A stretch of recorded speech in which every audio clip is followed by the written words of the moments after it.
in mount, okay? Get to here, okay? Where I want you to start for this one, okay, is Dom's feet are going to be crossed underneath my butt, okay, which is the appropriate place for them, okay? Then one of the hands is going to go in the collar towards the neck, okay? So yeah, so he's going to go like cross collar choke here, okay? Obviously this is, let's say, like a little bit contrived from like where we might start if we get here, but it's a very common situation and we've got to start somewhere, okay? What we're going to go through is like the basic escapes, okay? So basic mechanics of escapes and probably like the best time, if you like, to go for those escapes. Then we'll start to look at the timing of putting those together, okay? And then, like we said before, I'm going to go next month, okay, into how to combine all the escapes together so you've got a complete escape game, okay, so all the positions. Okay, so Dom's feet are crossed, the hands are crossed. Now, all I'm going to do here is I'm just going to control this arm so that the hand can't come out the collar, okay, well, it's hard for him to take a hand out of the collar. Okay, now with the bridge, okay, a couple of really important things. I'm going to bring my feet up, okay, and I want to be like a comfortable distance from my butt, okay, so I want like a reasonable bend in the legs, say like around about 90 degrees is absolutely fine, but they want to be about shoulder width apart. You do not want your feet narrow, okay, so I don't want them together.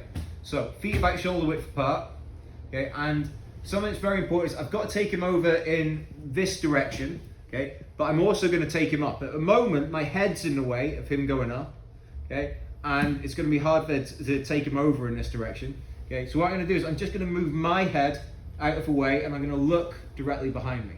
Okay, so just going to trap this arm, take head out of the way, look directly behind me. My feet are about shoulder width apart, and I've got a good bend in the legs. Now, a few key things to this is I'm going to start to bridge and I want to imagine taking him over in one motion. Imagine a skinny X across my body, so say like the classic kind of right angle to my spine is here and here, okay? Imagine twisting that, but I don't want to take it so much like through like to 45 degrees here, somewhere just before. So about here, okay, where my eyes are going to look to, okay, that's about where I want to try and send him, okay? So my hips are going to push him in that direction, and that's where he should start to lose power. Now, what you're going to find is that as you've started this, like he'll start to stay on top and it starts to become difficult, okay? So what I'm going to do is I make sure that the other foot, okay, stays on the ground all the way through. So when I feel I need to take one leg off, it's very important that I don't take both legs off, okay? And this is really common. When we start our bridge, what I do is like, Dom, I get to here, I start to bridge, okay, and I go up, okay, and as I start to take this one off, this one starts to fall, okay, and it starts to slip. Have to make sure that I keep the toes in the ground all the way through, okay, and that will make a real big difference to my bridge then. Okay, so get to here, hands across. I want this to stop, so it's going to stay there. Bring my feet up, okay. Lots of people talk about like trying to trap this leg. I wouldn't obsess about trying to trap this foot, okay. It's like sometimes you'll get it, sometimes you won't. Don't obsess about this too much. I'm not particularly bothered if this foot comes out, okay. For now, I want this person to keep it there themselves, okay.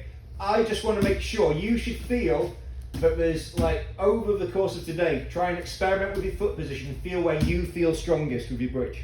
Okay, there'll be a position for your body where you feel strongest, like you can get the most push and the most balance.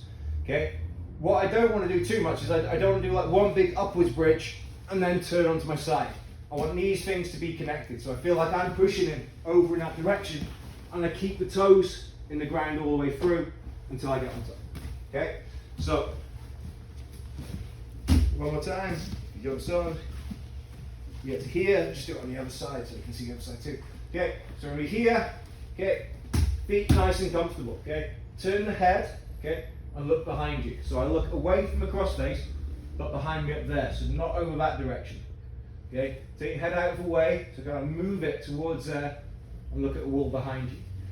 That way where I'm kind of looking, it's not like completely directly behind me, it's like almost over there. That's the way I imagine trying to bridge him through, okay? I'm gonna keep those toes on the ground all the way through until I get on top. Okay, let's go 2 for 2.